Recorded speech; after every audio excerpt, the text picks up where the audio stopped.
What's up, my friends? Welcome back to Lockdown Universe, home of the bizarre, peculiar, and unheard of stories of UFO legend and paranormal lore. Welcome back, welcome back. Happy to be back. Hopefully you guys are doing awesome and taking care of yourselves. Now today, we're going to talk about one of the most epic potential battles of all time. I'm talking about Iron Joker, the Iron Joker. That's right. Joker in an Iron Man suit versus Iron Man, one of the all-time greatest superheroes. The important thing here is both individuals are human in a suit. So the suit is the inevitable evening of the playing field, isn't it?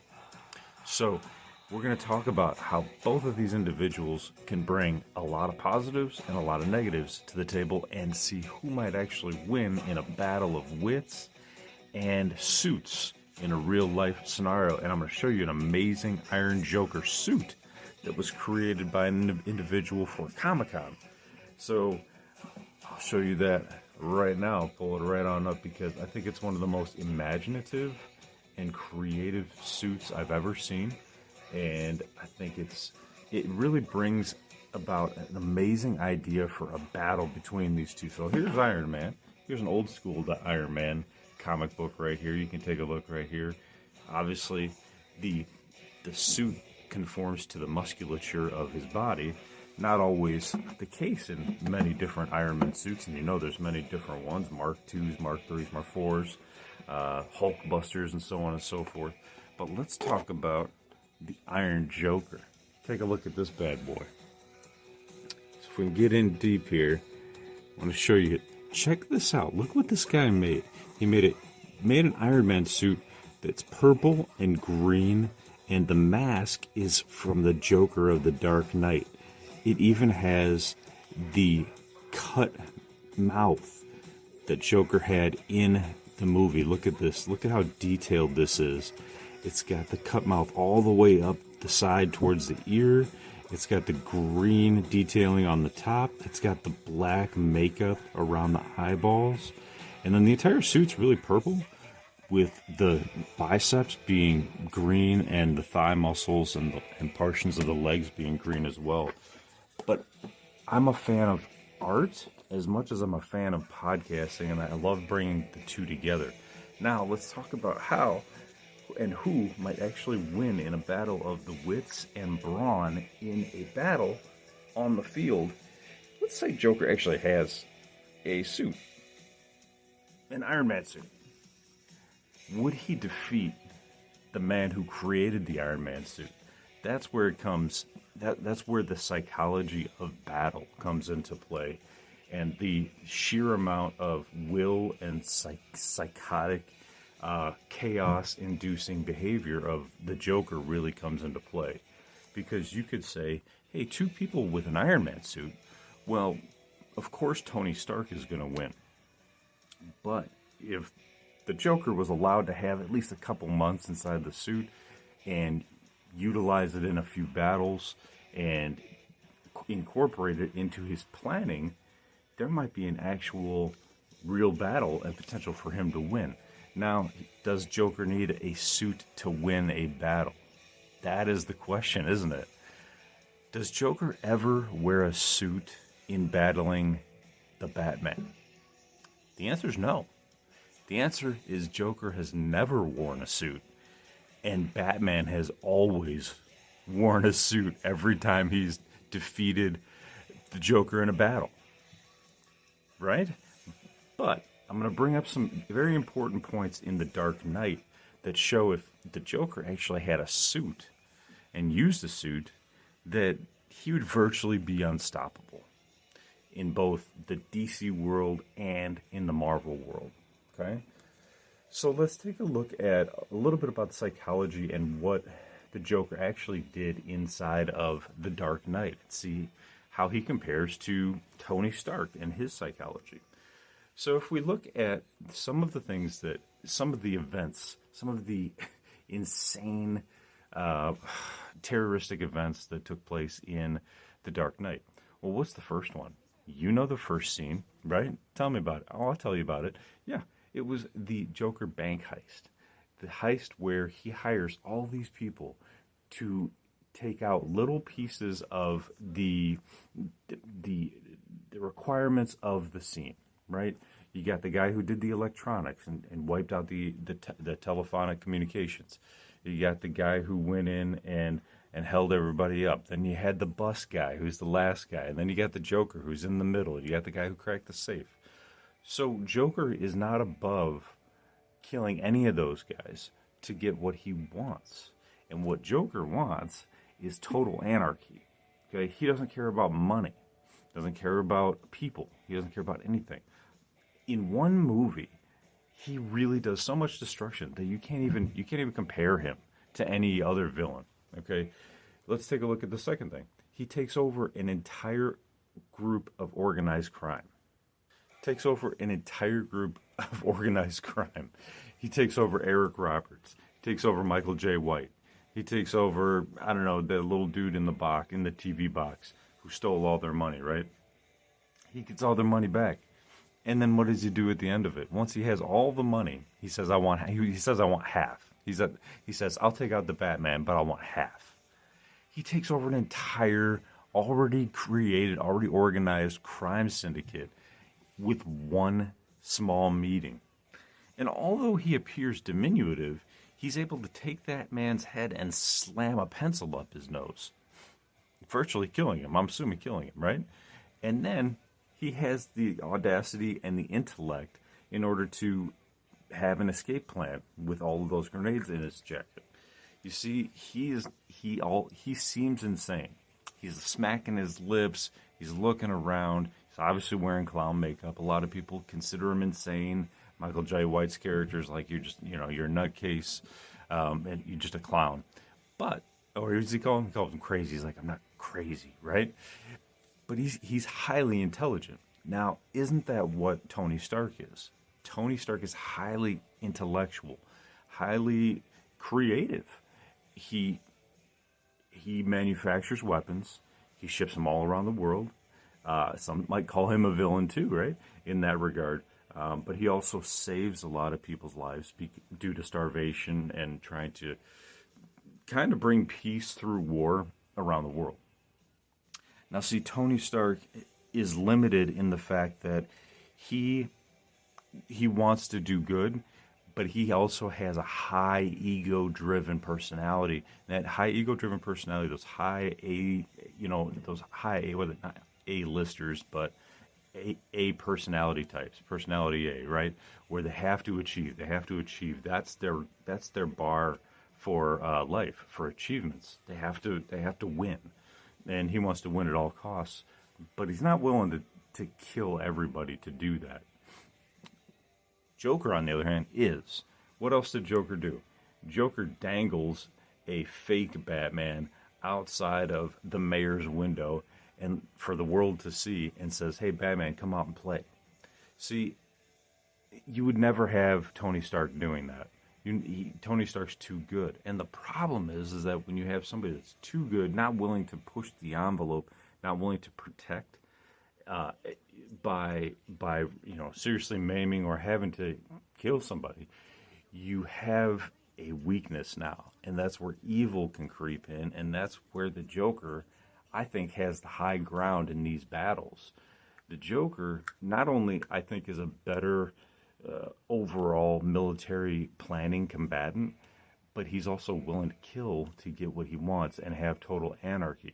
You see, that's what he wants. He wants total anarchy, total craziness, and to pit you against your own brain. You see, what he does next in The Dark Knight is he pulls off an insane citywide social experiment and destruction scenario where he gets all of those prisoners on a boat and he gets people on boats to get off of the island because you got to stay off of the bridges because he's going to explode them. And he tells everybody he's going to take out the entire town, get the hell out of town, but nobody can get out, so they start getting on boats. And what does he do? He announces that either A, the civilians have to kill the other boat of prisoners, or the prisoners have to kill all of the civilians on the other boat. He pits two groups together or against each other. Have you ever seen Tony Stark doing that? Well, there is Civil War where he wants to have, basically, a policing of the superheroes. And then you also have the Joker that is willing to not only pit these two boats against each other, but an entire city against each other. But not only that, think about this for a second. What other kind of chaos did he create during his tenure on The Dark Knight? The Dark Knight is long, and it is filled with non-stop chaos scenes of the Joker's manipulation of this entire city of Gotham. He tries to assassinate the mayor, and in doing so, causing chaos again. He dresses psychotic patients up as police officers in order to try to take out the mayor, to allow him to make his escape. He is a master planner. Tony Stark is a master scientist. He's not necessarily a master planner in battle. You have the Joker that clearly has some sort of military capabilities, military training, because he utilized the bazooka in the transportation, the prisoner transportation scene, blew up all kinds of police vehicles. He has weapons training. He clearly knows how to wield a knife. He went into that room of high rollers, the party of high rollers and politicians and the district attorney, right, Harvey Dent, and held a knife to Maggie's mouth, and held a knife to, I don't know, that rich old guy's face, and did battle with Batman while Batman had his bat suit on. See, Batman is heavily armored, heavily weaponed with that suit. And even though he kicked Joker's butt initially, the Joker was able to manipulate Batman with Maggie Gyllenhaal's character holding a knife to her and saying, "Hey, he's like, what are you gonna do?" And Batman's like, "Let her go." And Joker's like, "Very poor choice of words." Pfft, tosses her out. You see, the Joker always has an escape plan. The Joker can always manipulate your mind. You don't have Tony Stark really doing that too much. I think with him and Captain America, you did see that a little bit in Civil War and, in the other movies where they just didn't get along very well. But the manipulation factor comes with a bit of evil. The manipulation factor comes with a sociopathy and a psychopathy in the human psychology. And Joker is able to manipulate that extremely, extremely well in these scenes. There's actually an article about the Joker's psychopathy and how he manipulates individuals. Even in the scene where Joker takes out Gotham General Hospital. This is all in one freaking movie. Guys, remember this. This is all one movie. He's able to basically rig that entire hospital with bombs, and nobody can see him. He never gets caught.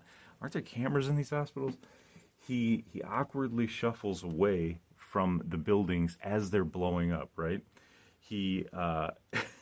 In fact, he momentarily turns his gaze towards the fires to ensure the last giant blast ignites.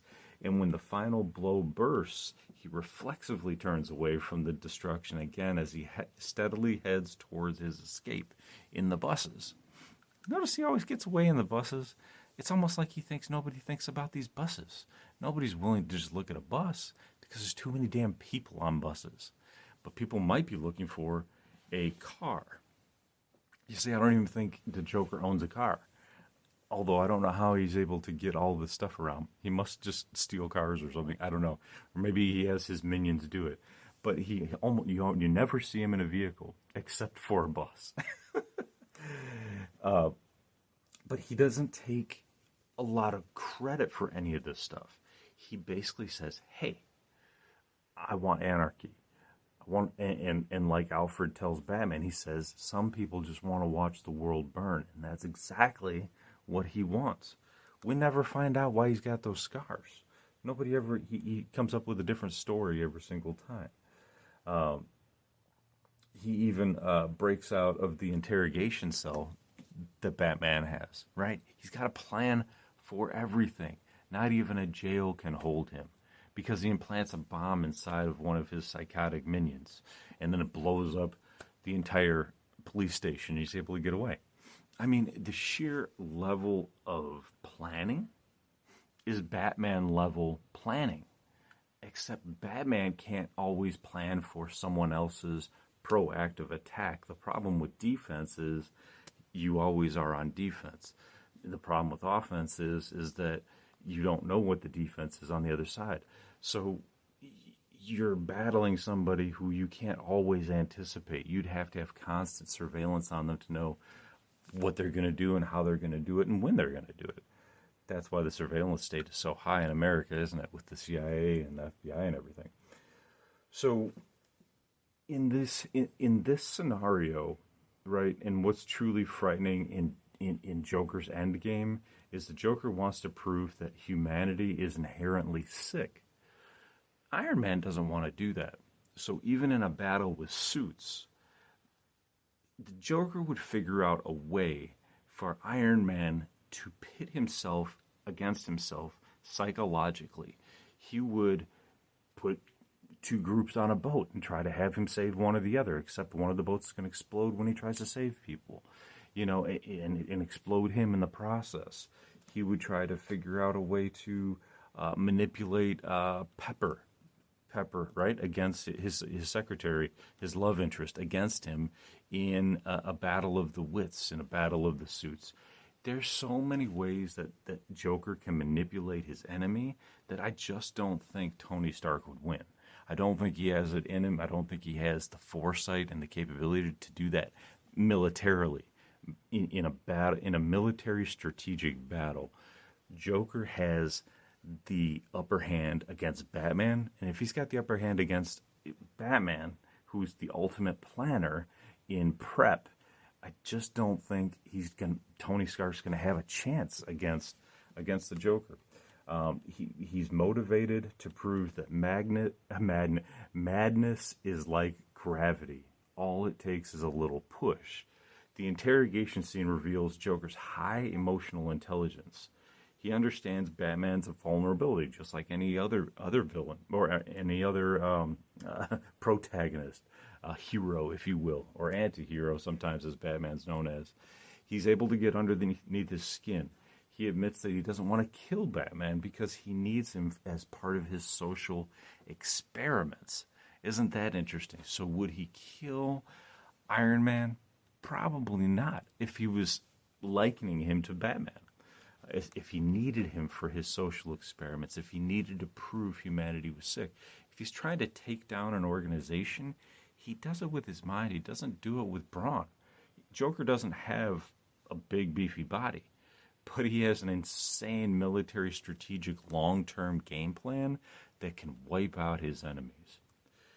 The Joker wants to harness Batman's rage and anger, his capacity for force, intimidation, and violence, and ultimately guide him towards anarchist endpoints. You see, what Batman becomes is a villain, and people start to see that. They start to see him as a vigilante. They start to see him as somebody who doesn't care about anything except for getting the bad guy.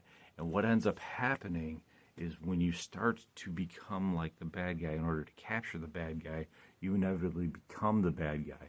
And that's what the movie, The Dark Knight, also shows, is that Harvey Dent, the hope of the future of Gotham, according to Batman, ends up accidentally not only killing, he doesn't kill her, but his decision, or Joker's decision, to save Dent as opposed to saving Maggie's character, Batman ends up blaming Harvey Dent, and Harvey Dent ends up becoming Two-Face, which eventually flips the script on his hope for the future of Gotham. He basically turns into a villain himself.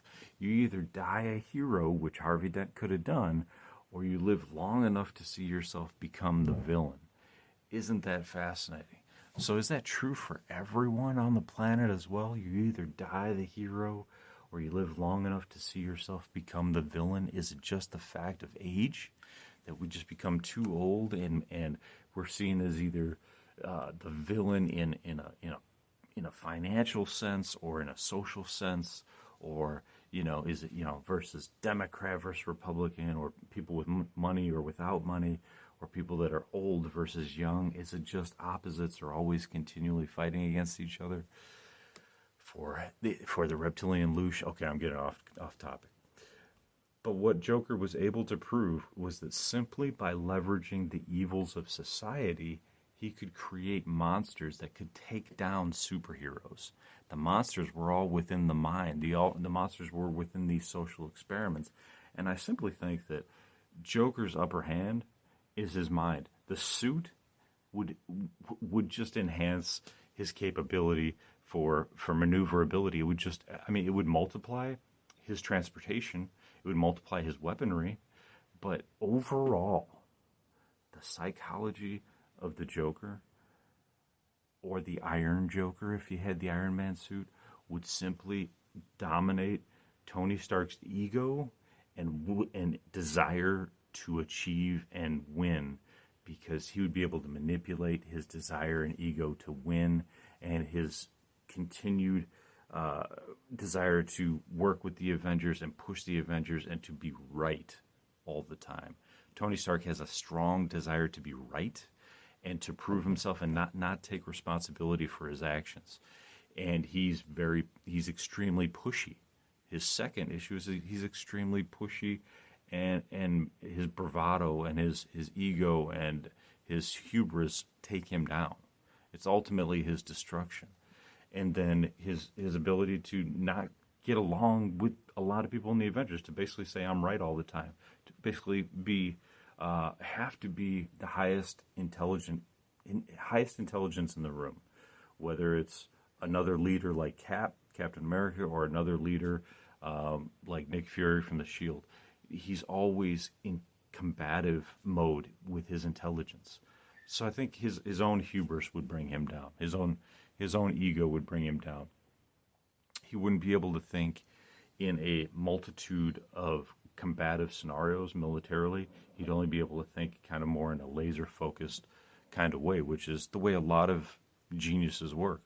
They're able to focus in on one item super hard, and the Joker is like MIT level, Einstein level in the realm of military, social, experimental strategy, and psychologically, and psychology, and using psychology against his enemies.